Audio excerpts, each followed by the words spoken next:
Okay. Okay. Hello, potential students. My name is Jeff Schubert. I'm Professor of Management at Irkutsk National Research Technical University. I'm going to go through some of the things which are related to modern management. I particularly want to talk about Industry 4, or the fourth industrial revolution, and which is about technology change, and COVID-19, or the coronavirus. But before that, I think we need to have a little bit of background and to give us perspective. In fact, when we're talking about these things, we don't really want to just sort of jump into discussing them without really understanding how management and ideas about management have changed over the years. Before proceeding, though, I'd like to especially thank Anastasia Bonda-Riva for helping me with this presentation. She's made it look very pretty in my favourite colour, which is blue. So what I'm really starting with is a story about what you need to know about management, or modern management. So let's move through this. What is management? Well, obviously in your life, you're engaged in management. You have your personal life, family life, but also businesses are involved in management. International relations is also a form of management. When you go to school or university, you're also looking at organizations which are being managed. But management is really, well, technology and management has changed over the years, over the centuries, even beginning from the Bronze Age several thousand years ago when the Egyptian pyramids were built. But really, when in terms of writing about management, we tend to look at management over the last 200 years. Before the first industrial revolution, there was basically an agrarian society. So people mainly worked growing crops and caring for animals. They lived in towns and they had small, they didn't really have factories, they just had homes or small little shops that produced things. And the energy for all this came from animals, mainly horses, water, windmills, and small fires which generated heat and some steam, etc. So when people, I want to just move this screen because, when people talked about management in those times, it really wasn't about managing wasn't managed about factories or schools or anything. It was about managing war. Sun Tzu of China wrote The Art of War more than 2,500 years ago. And Niccolo Machiavelli, an Italian, wrote about war and also, but mainly about politics, about the prince being the ruler, about 500 years ago. But then gradually things changed. But before that, I just want to make one particular mention of Peter Drucker, who's probably the most famous of all management writers. And he says, even though people weren't really writing about management in all these periods in terms of building things, management as a practice, actually doing it, is very old. The most successful executive in terms of managing something in history was probably the Egyptian who first built the pyramids. He thought of the idea and then he built them. It may well not have been one person who did both, but nevertheless, management of doing things is very, very old. But even if people have not really been writing about managing construction of buildings or managing construction of factories, etc. Then things moved on, and we had the first industrial revolution, the late 1700s, and it was a slow start, but eventually it got going, and mechanization replaced horses and wind, etc., as a main source of power. And in particular, earlier, mainly wood was burnt to create heat. But eventually people realized that they could dig coal in a large scale and use it to generate heat. And this led to the further development of the steam engine. The steam engine, which is heating water to create steam, and the steam expands. So this created a new, huge type of energy. And then that eventually led to the railroads, the train. But also there needed to be advances in metallurgy, because the trains were very heavy. And if you had wooden rails, the wooden rails broke. So only after metal rails were produced and made stronger with advances in metallurgy could you actually have the trains going on these rails without breaking them. Move on, Jeffrey. Second here. Okay. Beginning second industrial revolution. And this is the last part of the 19th century, about 130 years ago.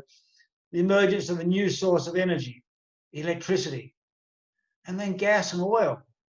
And the gas and oil allowed the internal combustion engine to be made. Internal combustion engine is what most cars have now. That is, there's a fire, a small fire inside the engine, which makes the cylinder expand, and the car then is driven along.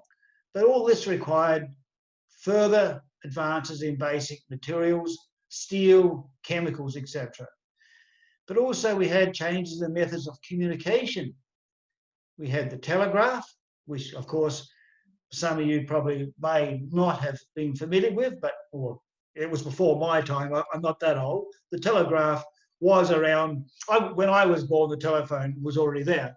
But the telegraph was really just tapping on a thing and sending signals down a wire, and then somebody would reply, tap, tap, tap, tap, tap, tap.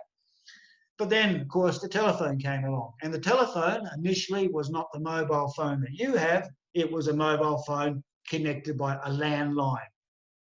And all these things allowed there to be increasingly large factories. Then we moved on to the third industrial revolution.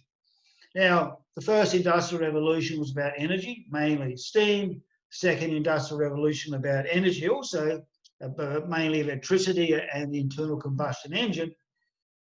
The third industrial revolution, which is really after the Great War, the Second World War, or the Great Patriotic War, which following the rise of Nazism and then the decline of Nazism, nuclear energy could have been seen as the best description of the third industrial revolution. But I think when it really comes down to it, we're looking at electronics, the transistor and the microprocessor. This helped telecommunications, but it also allowed the development of the computer, the early modern computers, not the ones that you have now. And all these things were made smaller, miniaturized. And then once things have got smaller, you actually could sort of build spaceships and actually go to the moon and back. So this microprocessor, increased automation and use of robots, early robots, allowed what's said to be huge amount of industrial progress.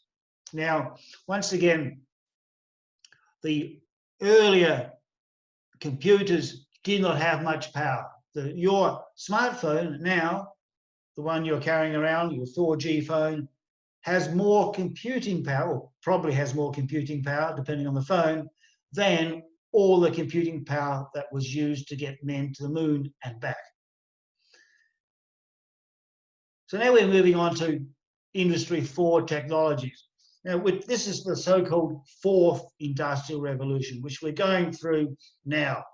And some of you have probably heard about 5G, which is telecommunications. The phone that you have in your hands right now is almost certainly a 4G telephone, fourth generation. 5G means fifth generation telephone. We also have increasingly hear about artificial intelligence. Artificial intelligence, the idea, and even some of the practice in doing it has been around for quite a few years, but increasing computing power, use of more powerful computers, is enabling artificial intelligence to do many more things, including, for example, translation. When you put some words into Google and you want to translate it to another language, increasingly artificial intelligence is able to do that.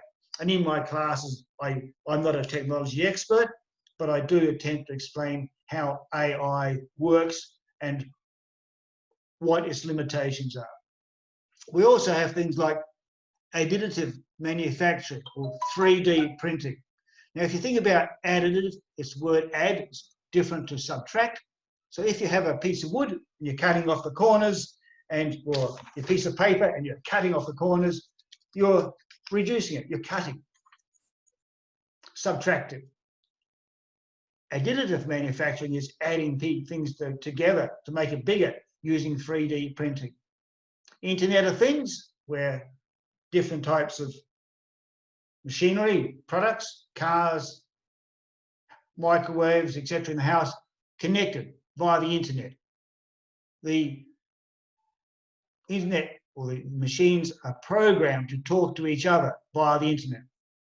Advanced robotics, once again, I've already said robots have been around for a few decades, but increasingly they are more advanced.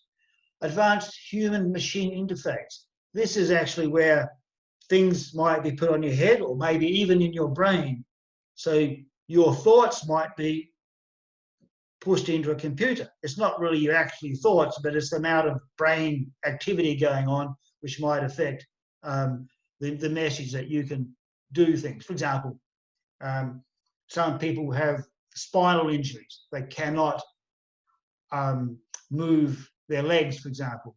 It might be possible that if they can think about trying to move their legs, that the signals can go from the brain into a computer and then come back through another computer, through more things inserted in the legs, and actually move those legs.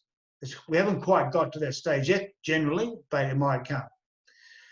Biotechnology is really just the technology of using biology, smart sensors, cameras, things which pick up sounds, augmented reality, putting glasses on, etc., and seeing things or that seem reality, though in fact they're not. It's computer generated. So I have all these things. In Industry 4, excuse me, I need to have a drink. In many ways, Industry 4 will not really change the world that much. Think of Tesla cars. Cars still need to be built. Somehow they need to be put together. The wheels need to be put on the car, and the batteries need to be put in the car. Now, it might well be that robots are doing more of it than human beings, but nevertheless, you still have to sort of manage a production line. However, as I indicated earlier, it might be that we'll get to the stage via the Internet of Things that you can send messages to the factory and say, direct to the production line and say what you want special about your car. What colour do you want? Do you want one door to be red, one door to be white? Or do you want some special little thing on the dashboard? And so it might well say that, okay, I want this little thing, a 3D printer will make this little thing and put it into the car for you. And then the car might be delivered to you using 5G telecommunications and driverless cars, which driverless cars need 5G generally and artificial intelligence, and the car can actually be delivered to your home all by itself. Nobody needs to do anything. Just the whole thing is automated. So this is possible in the fourth industrial revolution, or Industry 4. So modern managers need to think about many, many things. The effect of rapidly changing technology for producing things, as well as selling things. Because changing consumer demands, fashions, also really need to be managed. And sometimes these fashions change quite quickly. Motivations. Why do people work? Is it money? Is it job satisfaction? And how do you measure these things? And what causes the most job satisfaction? Changes in social demands and expectations. For example, gender equality or equality of treatment of males and females and other types of people, if they really exist. Climate change. So often what society wants leads to businesses needing to change the way they're doing things and thinking about things. There's also the changing government regulations and laws, which are always possible. Training of employees, increasing their skills. How to use technology to cope with so-called black swan events, such as COVID-19 or the coronavirus. Maybe you might not know what a black swan event is, but before people went to Australia, I know I'm Australian, before people came to Australia from Britain, they always thought that swans were white. Swans were white. And it was a shock to find that swans in Australia were black. Totally different. And so it's all been called something which was just unbelievable and you could not expect it. And the coronavirus, or at least the response to it, has been like this. And when I say the response to it, I mean, you can use sure, coronavirus is killing people, but really what has been the response? And the response has differed in different countries over time. In some cases, it's led to a collapse in economic activity. But that is really still being debated and we don't know how that's going to play out.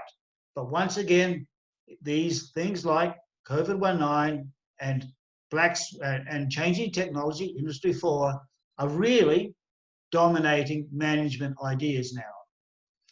But what really concerns me very much is that, and it's concerned a lot of people over the years, is groupthink, that people tend to think the same.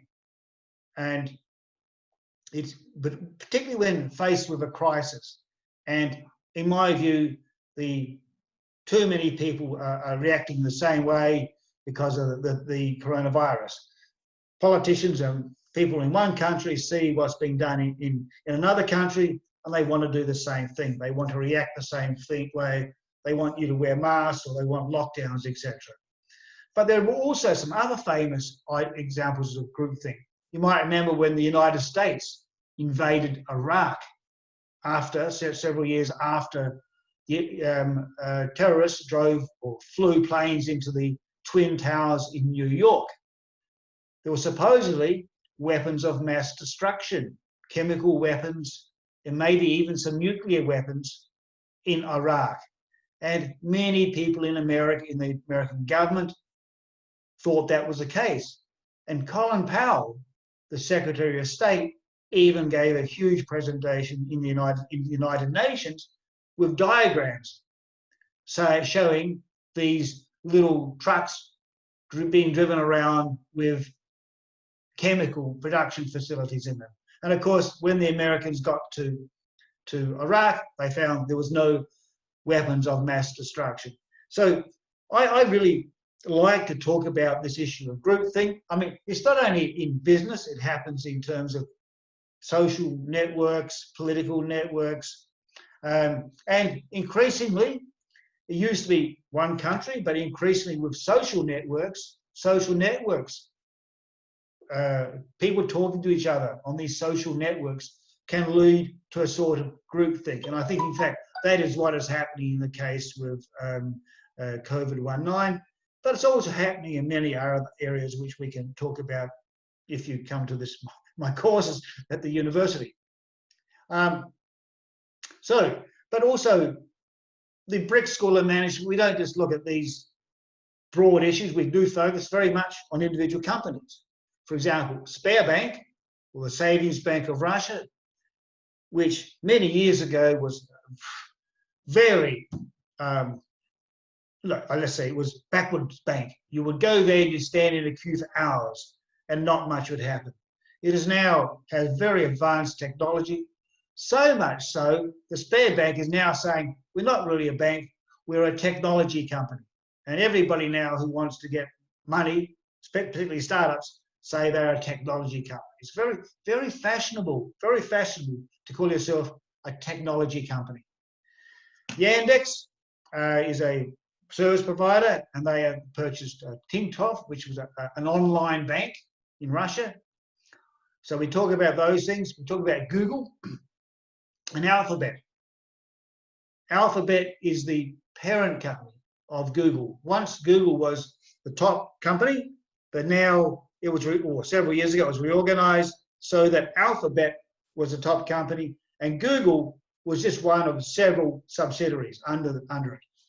We can talk about Amazon, Tesla, also very much focused on Chinese companies, Alibaba, Tencent, Huawei. Huawei, of course, is a manufacturer of 5G equipment, and it is very much a factor in international relations right now because the Americans do not want 5G equipment in other countries, and they're working very hard to make sure that does not happen. But also more traditional companies like General Motors, GM, Nokia, General Electric, Volkswagen. And one of the things which helps in looking, or is one benefit of looking at some of these older countries, is we know why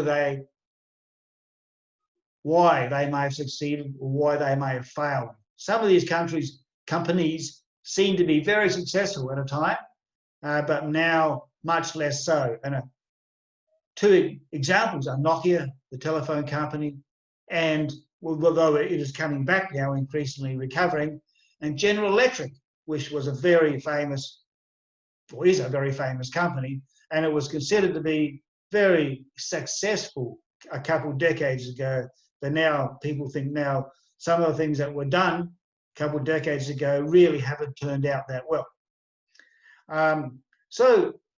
And probably one last thing, we're not only talking about technology, though technology really is the major focus of what I like to talk about, but we look at other industries.